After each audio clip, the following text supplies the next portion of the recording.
মঙ্গলবার ৩ জুন রাত ২:৩০ যশোরের রূপদিয়া রেল স্টেশন। ঝড় বৃষ্টি আর অন্ধকারে স্তব্ধ জনপদে হঠাৎই এক নারীর আত্মচিৎকার। প্রসব বেদনায় কাতর, মানসিক ভারসাম্যহীন এক নারী। পাশে দাঁড়ায়নি কেউ। তখন স্টেশন মাস্টার বাবুল হোসেন 999-এ ফোন করলে খবর যায় নরেন্দ্রপুর পুলিশ ক্যাম্পে। কোনো বিলম্ব না করেই এসআই সোহেল রানা, কনস্টেবল মোর্শেদ আনোয়ার ও কনস্টেবল খালিদ ঘটনাস্থলে ছুটে যান। ঝড় উপেক্ষা করে তারা প্রাথমিক সহায়তা দেন এবং ফায়ার সার্ভিসের সহায়তায় দ্রুত নারীকে যশোর সদর হাসপাতালে পাঠান। চিকিৎসকদের তত্ত্বাবধানে ওই নারী জন্ম দেন এক ফুটফুটে পুত্র সন্তান।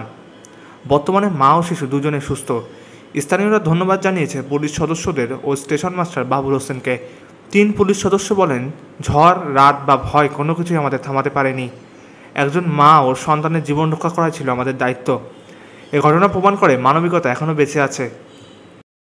এটা একটু বলেন আমাদের। কালকে একটা অপরিচিত মহিলা, পাগলি সম্ভবত, উনি এখানে আমার অফিসেতে চিৎকার করে রাত 2:30টার সময়। তখন চিৎকার শুনে আমি অফিস থেকে বেরিয়ে আসি। তখন দেখি তার প্রেগনেন্ট অবস্থা, বাচ্চা হবে। এরপরে আমি পাশের এক মহিলা ডাকতে গেছিলাম, লোক পাঠাইছিলাম, তো সে আসে নাই।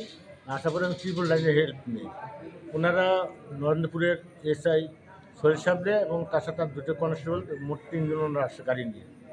ওনারা আমার সহযোগিতা করে ফায়ার ব্রিগেডের লোক আনায় ওনারা নিয়ে যায় এটা সদর হাসপাতালে। বর্তমান কি অবস্থায় আছে?